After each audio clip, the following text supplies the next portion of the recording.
I asked this photographer, Madeline Penfold, how did you become someone who got the opportunity to shoot all these amazing athletes?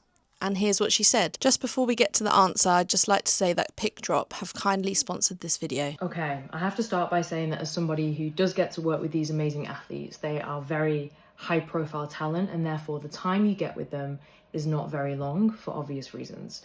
So having skills in being adaptable, being good under pressure are really important. And when I journey back how I became somebody who got to work with high profile athletes, I think I owe that to my very beginning. So I started off being a photographer in Manchester. Manchester has some of the best nightclubs in the UK. So I started photographing in places like Sankey's, Hidden, and every single weekend, every single event that I could attend that I liked, I would go to and I would shoot at it. And spending years in environments like nightclubs, you're learning about lighting, you're learning about how the smallest of things can make a huge difference to the energy of an entire room and the way people move and the way that the energy feels.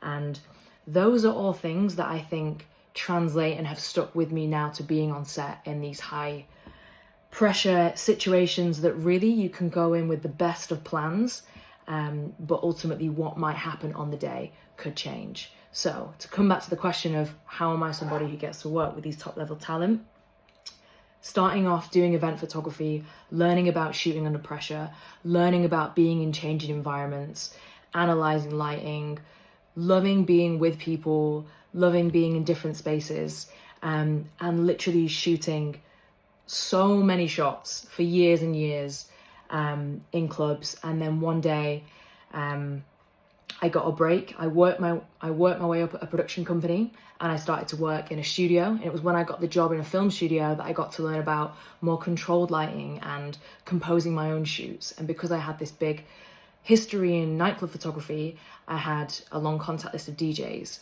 Some of them wanted headshots, so I got to learn more about working one-on-one with people, learning about portraiture. And then it was when I was working at the studio one day that somebody came to the studio and needed a photographer to shoot with a footballer, just by chance.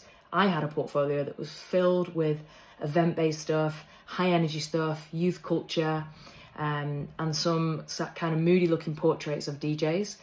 And they loved it and they took a chance on me, and I got asked back to shoot another footballer the next week, and then again the next week, and then that's how my portfolio grew. Hey guys, if you don't know, my name's Grace. I'm a UK photographer and I set up this series in order to help other photographers share knowledge, break down gatekeeping and offer real insight into this industry. I hope you like the episode and I'll see you on the next one.